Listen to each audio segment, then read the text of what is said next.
Animer la radio durant 24 heures, tel était le défi que s'était lancé Souvenir FM.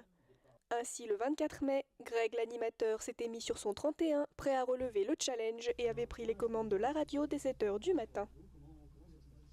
Je trouvais que les gens ne connaissaient pas assez Souvenir FM sur Dax et ça me peinait beaucoup puisqu'on reçoit beaucoup d'invités et notamment des gens qui sont de Dax et qui ne connaissent pas une radio qui est dans leur propre ville.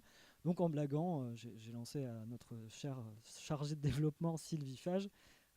Tiens, si on faisait une émission qui durait 24 heures, peut-être que ça ferait parler les gens. J'ai bu pas mal de café, un peu trop, je commence à faire des palpitations. Il est que 9h52, donc voilà, du coup, non, on va essayer de tenir, on va essayer de tenir en écoutant de la bonne musique déjà, on va essayer de tenir en essayant de faire des choses marrantes et voilà, tout simplement.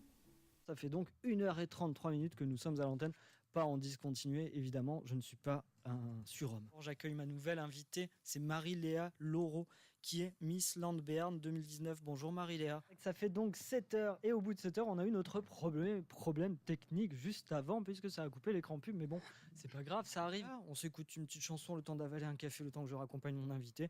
Et on se retrouve dans pas très longtemps. À tout de suite. Il est 15h31 et mes nouvelles invitées sont Sylvie et Marion de l'association Nous voulons des coquelicots à Dax. Bonjour mesdames, comment ça va? C'est les 24 heures de Souvenir FM et ça fait donc 11 heures que je suis en direct debout avec vous. On vous offre plein de cadeaux, plein de choses. Et on est toujours en live et en direct sur Souvenir FM pour le marathon. Et il est 19h33.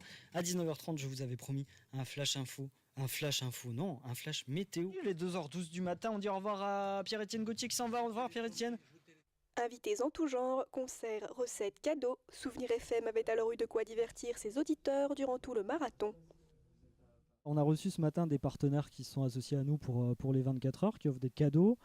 On va recevoir des invités musicaux. Il y aura Guillaume qui sera avec nous cet après-midi pour un apéro-concert. On a Madame le maire qui arrive aux alentours de midi. On a le député Lionel Cos qui va arriver dans pas très longtemps. On a beaucoup d'élus, des élus à l'économie, des élus au transport, à l'agglo. On aura Miss Land qui sera avec nous. On aura Fabien Mansas qui viendra mixer. On fera une répétition d'une pièce de théâtre dans la nuit. Enfin, on va faire tout un tas de choses pendant 24 heures. Voilà.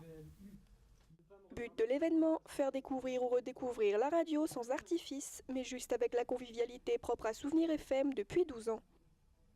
Le but, c'est de faire une émission qui nous plaise à faire. Enfin, on se met à la place des auditeurs en se disant, tiens, qu'est-ce qu'ils aimeraient entendre à la radio? Moi, en tant qu'auditeur d'une radio, ça me ferait assez rire de voir des gens trimer pendant 24 heures à essayer de leur faire gagner des cadeaux et ce genre de choses. Donc voilà, on essaie de faire au mieux. À l'issue de 24 heures de diffusion, le défi a bel et bien été réussi. Reste désormais à voir si l'équipe est prête à retenter l'expérience. On tentera peut-être 48 heures ou peut-être 24 une prochaine fois. Je sais pas encore honnêtement, comme je vous disais tout à l'heure, c'est parti d'une blague à la base.